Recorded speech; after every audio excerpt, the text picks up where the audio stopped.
sindicatos, agora, as negociações entre empresa e sindicato terão o prazo de validade definidas pelas partes. Os direitos definidos assim pelo sindicato passarão a ter prioridade, ou seja, serão respeitados, digamos, ao 100%. Então, nessas horas, segundo sua visão, o sindicato adquire bastante poder? Eu não entendi isso aqui, não. A validade das negociações com os sindicatos. O sindicato vai negociar, digamos, plano de carreira do funcionário. Então, o que o sindicato definiu, negociou com a empresa, é isso que vai valer acima do que possa dizer qualquer outra lei.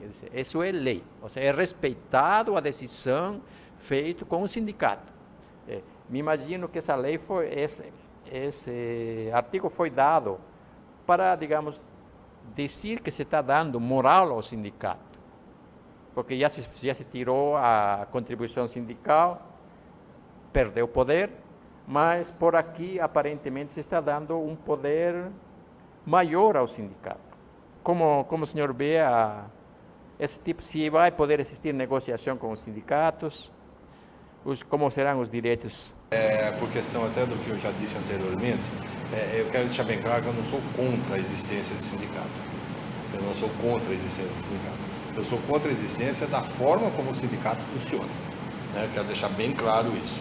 Eu acho que, só repetindo, eu acho que o sindicato deveria ser uma entidade de classe como nós temos na Ordem dos Advogados, onde os seus membros de diretoria são não remunerados, né? E exercem a sua profissão no local do trabalho deles. Isso é essa a minha colocação com relação aos sindicatos.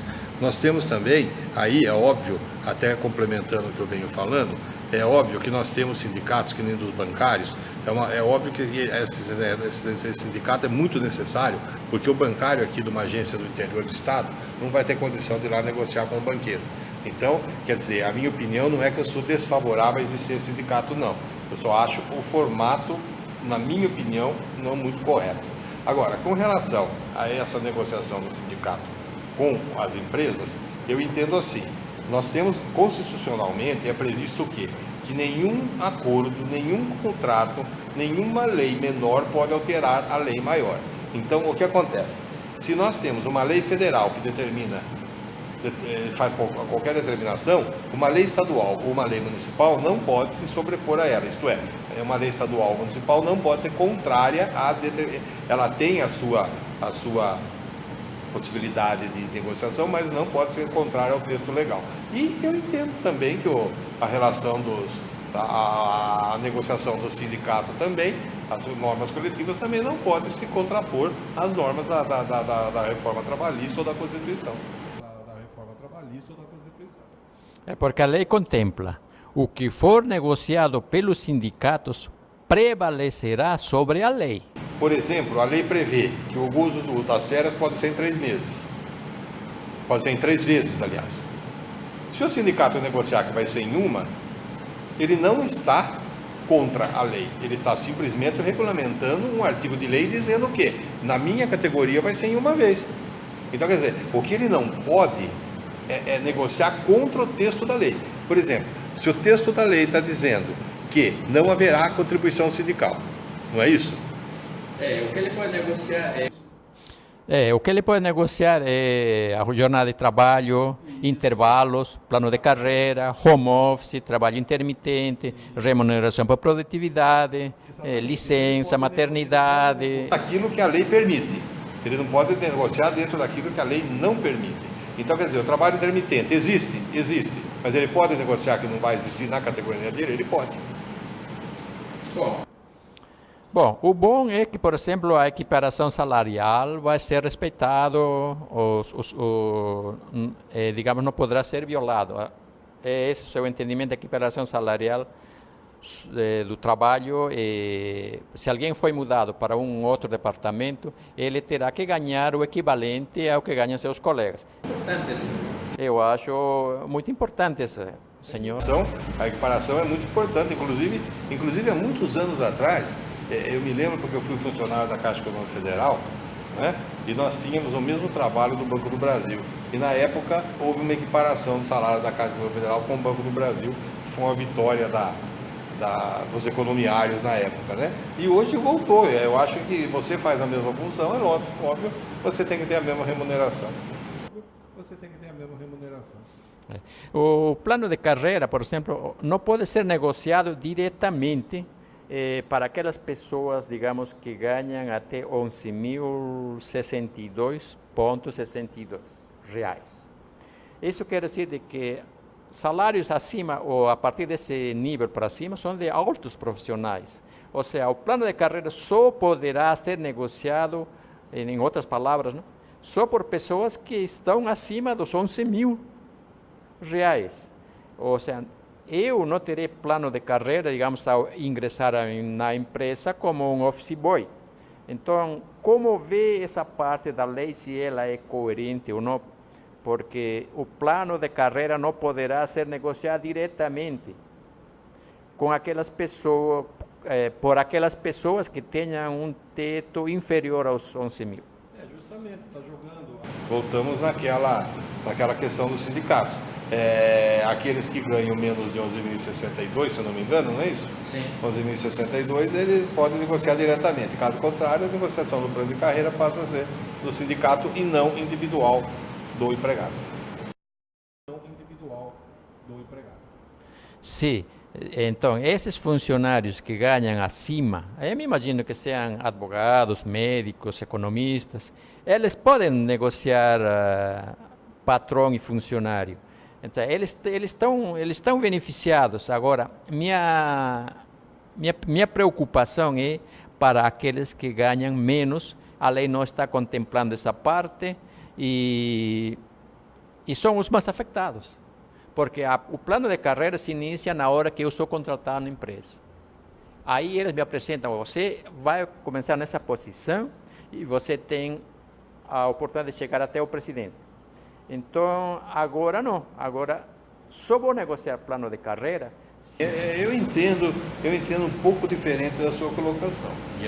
Quando eu sou contratado por uma empresa, empresa nenhuma me oferece um plano de carreira.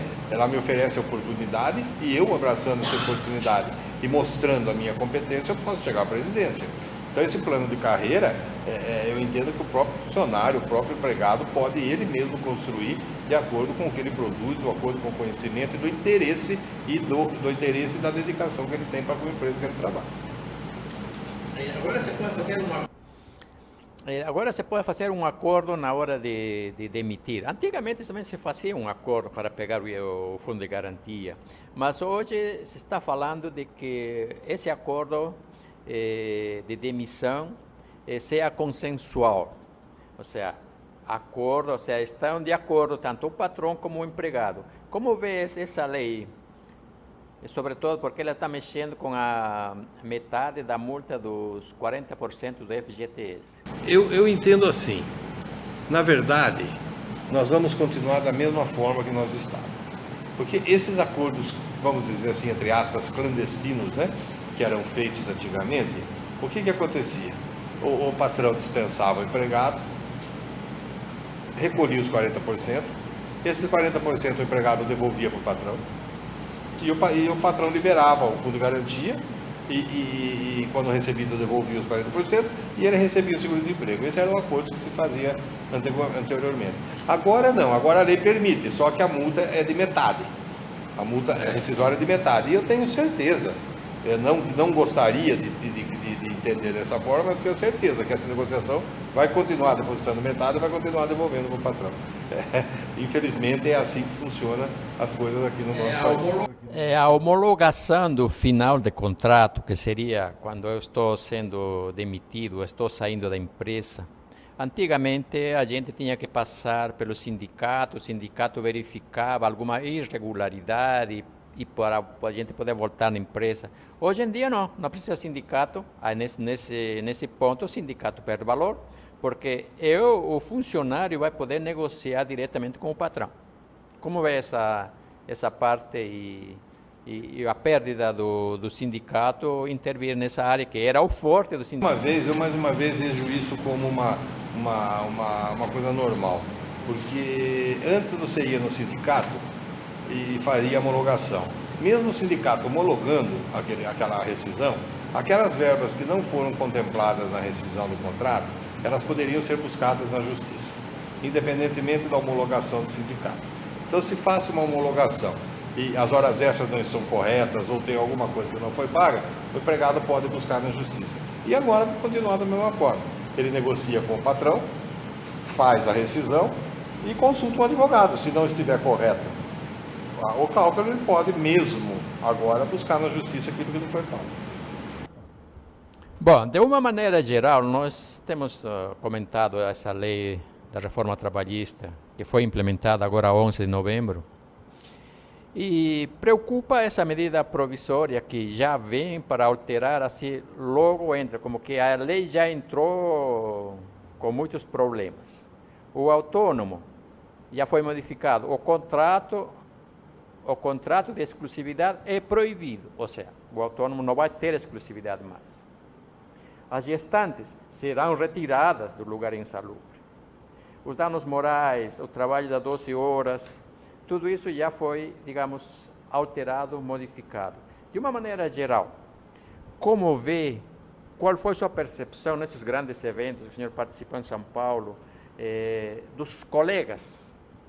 Qual a percepção que o senhor sente do empresariado, da mídia, sobre essa lei? Eu tenho conversado, nós temos conversado com alguns colegas e também estudado um pouco dessa lei. Ela ainda é vista com um pouco de temor, né?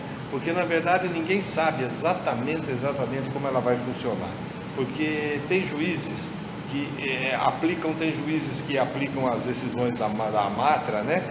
Que é a Associação dos Magistrados, e então ainda é muito cedo para a gente falar quem foi beneficiado ou quem não foi. Eu acho que nós temos que esperar pelo menos um ano aí do advento da lei, da entrada em vigor da lei. Durante esse ano vai haver muita mudança ainda, vai haver muita decisão dos tribunais, e aí sim poderíamos fazer uma análise mais robusta do resultado prático dessa lei. A princípio, eu acho que o empregado veio a ser prejudicado. A princípio, em tese, o empregado veio a ser prejudicado. Mas vamos esperar mais um tempo aí para a gente poder oferecer exatamente qual foi o... Temos presenciado muita lei, muita mudança na lei, até o código novo, ou seja, isso tem exigido do advogado, digamos, uma reciclada, digamos, de quase 80%. E o senhor percebe que o advogado está correndo para se atualizar ou tem alguns que estão dormindo nas glórias do passado? Sim, eu acho que isso depende muito de cada um, né? Eu dizia que com o advento do Código Civil em 2002, a nova Código Civil, muitos advogados iriam se aposentar, porque mudou a lei civil, mudou tudo, né? Depois, quando veio o processo digital, eu também entendi que muitos advogados iam aposentar e realmente aconteceu. E com o novo Código de Processo Civil, também eu pensava dessa forma, porque cabe a cada um a escolha de prosseguir ou não. Eu acho que no mercado competitivo como nós temos hoje, que São Pedro, uma comarca pequena, nós temos inscritos aqui 162 advogados, né? 162, então é um mercado muito competitivo. E por ele ser competitivo, eu acho que salvam-se os melhores. Então cabe a cada um se reciclar, cabe a cada um buscar o aprimoramento do seu conhecimento, né? Porque é a única forma que nós temos de continuar na ativa e continuar atendendo bem os nossos clientes. Poderia resumir assim, quem foi bom no passado não necessariamente é bom agora. Não, eu até não chego... Se não se atualizou... Não, sim, não. Veja bem, o que eu disse é assim, aquele que foi bom até o ano passado, ele pode ser bom agora desde que ele se atualize. Porque se ele não se atualizar, o que acontece? Com essa alteração na nossa legislação civil, processo civil, ele não vai conseguir entrar nem para o processo. Porque, na verdade, houve uma alteração substancial e muito significativa, inclusive no nome dos institutos, né? Então, se bem que é assim, realmente, aquele que foi bom ano passado e não se aprimorou, pode deixar de ser bom hoje. Isso também se aplica, inclusive, a outras profissões, né? O médico... Não, mas surpreendente as mudanças para o advogado. É muita mudança em tão curto espaço de tempo. Então, o advogado realmente ele tem que ser dinâmico, tem que ser proativo para se atualizar e manter. O nosso Código Civil, que foi alterado em 2002, ele vinha de 1916. Então, quer dizer, 1916 ele foi atualizado em 2002, quase 100 anos. Né? O nosso Código de Processo Civil, que foi alterado agora, ele vinha de 1973. Né? Então, quer dizer, já é uma safra de advogados que, como eu estou na advocacia, nós colamos grau em 1981. Né? Então nós ficamos aí de 81 a 2016 e 15 sob a égide de um código. Né? Então quando chegou o outro, a gente teve que sentar e realmente se atualizar para poder continuar trabalhando. Dr. Luiz Oliveira, presidente da UB São Pedro, TV São Pedro mais uma vez agradece sua participação, que vai ser de muita valia para a nossa teleaudiência, e estaremos atentos a novos câmbios. Parabenizamos por tudo que o senhor vem fazendo. Essa oportunidade de, inclusive, além de prestar esclarecimentos, também mostrar um pouco do que está a ordem dos advogados de São Pedro hoje, e me coloco sempre à disposição.